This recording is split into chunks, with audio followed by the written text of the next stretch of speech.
For the past 10 days, the entire world has been watching the war between Iran, Israel, and the United States unfold in real time. Every hour brings new footage, new heartbreaking visuals, new casualties, and now a terrifying question is echoing across the world. A question that millions of people are asking again and again. Will this war turn nuclear? Because if it does, this will no longer remain a regional conflict. It will become a global catastrophe. And many people are now wondering whether we are witnessing the beginning of something far bigger, something that Islamic prophecies warned about centuries ago. The advent of Malhama Al-Kubra. Let's discuss this possibility in today's video. One of the most disturbing developments came when Israeli strikes targeted multiple oil refineries in Tehran. The attack triggered a massive chain reaction. Huge storage tanks filled with oil caught fire. Within hours, enormous pillars of black smoke rose into the sky. Shocking images showed entire industrial zones burning. The smoke was so dense that it spread across large parts of the city, darkening the sky and choking the air. But the destruction did not stop there, because burning oil releases extremely toxic chemicals.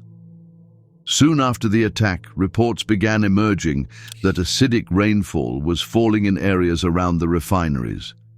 This happens when pollutants like sulfur dioxide and nitrogen oxides mix with moisture in the atmosphere. The result is acid rain. For people living in those areas, the consequences could last for decades. Environmental experts warn that exposure to such pollution can lead to serious long-term health problems. Children who are breathing that toxic air today may face illnesses years later. Some analysts are even warning that increased cancer rates may appear in the future generation growing up around the affected zones. So, while the strikes may stop falling one day, the damage from this attack may continue for years. For many Iranians, this war is no longer about politics. It has become a matter of survival. Reports coming from inside the country claim that several civilian areas have been hit during the escalation. We all know that Israel targeting civilian areas is not just an accident. Rather, it is a precision strike. Reports have already confirmed that the death of 168 schoolgirls was a deliberate, precise strike from Israel. And of course, the elimination of Khamenei is not what Iran will let go so easily. His death has turned the anger inside Iran into something far more dangerous. Because when a nation feels that its leaders and its children have been taken from it, the pressure for revenge becomes unstoppable. There have been reports that the United States attempted to explore a ceasefire proposal through intermediaries. But according to speculation circulating in diplomatic circles, Iran rejected the idea. From Tehran's perspective, the wounds are still fresh. The attacks are still ongoing.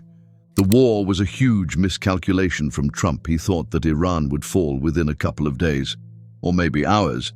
But he didn't know that Iranians are not Venezuelans. They will not accept US interference and will fight till their very last breath. And the leadership believes stepping down now would signal weakness. For Iran, surrender would mean allowing its enemies to dictate its future. And that is something they say they will never accept. So, both sides remain locked in a dangerous standoff. Israel shows no signs of backing down. The United States continues its involvement. And Iran has made it clear that it will not surrender. Which brings us back to the terrifying question the entire world is asking.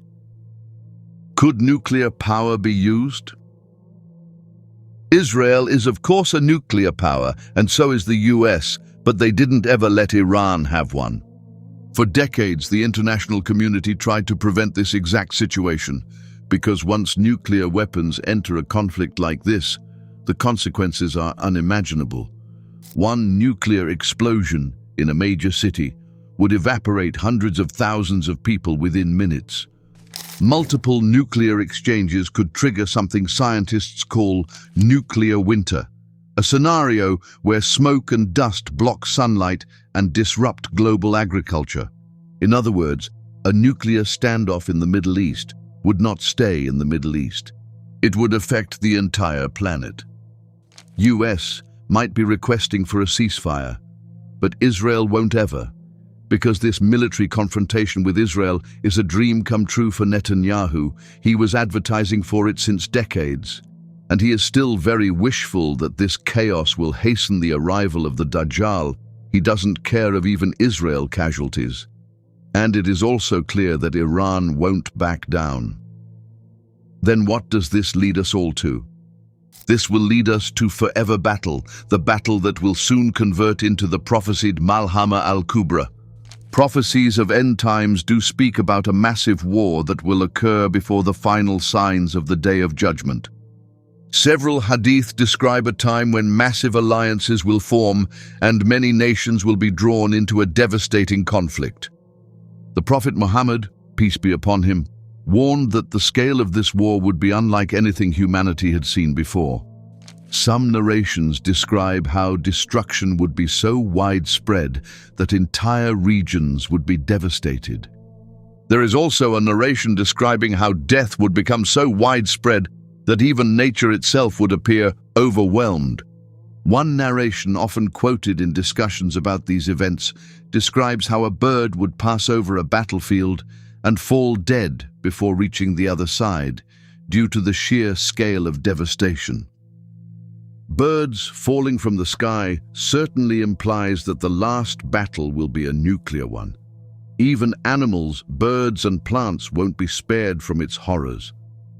Unfortunately, even this destructive battle, Malhama Al-Kubra, will still not be the end.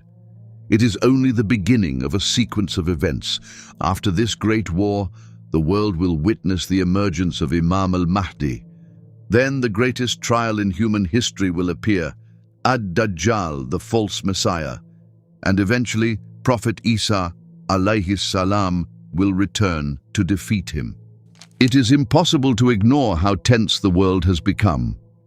The way the whole Middle East is on fire, and the manner in which Muslims are the ones against whom the enemies have joined hands, it does appear that this indeed is the start of the end war.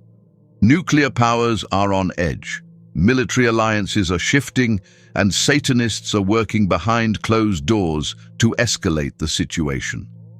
For us believers, these moments should be a reminder to strengthen faith, increase prayer, and seek protection from the trials that may lie ahead.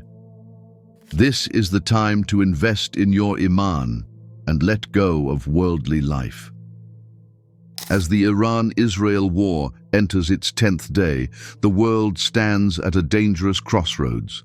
If diplomacy fails, if retaliation continues to escalate, the possibility of a much larger war becomes real. Whether nuclear power will be used or not remains uncertain. But one thing is clear. The world today feels closer to the brink than it has in decades. And for millions of people watching these events unfold, the question remains hanging in the air. Are we witnessing just another war, or the beginning of something far greater?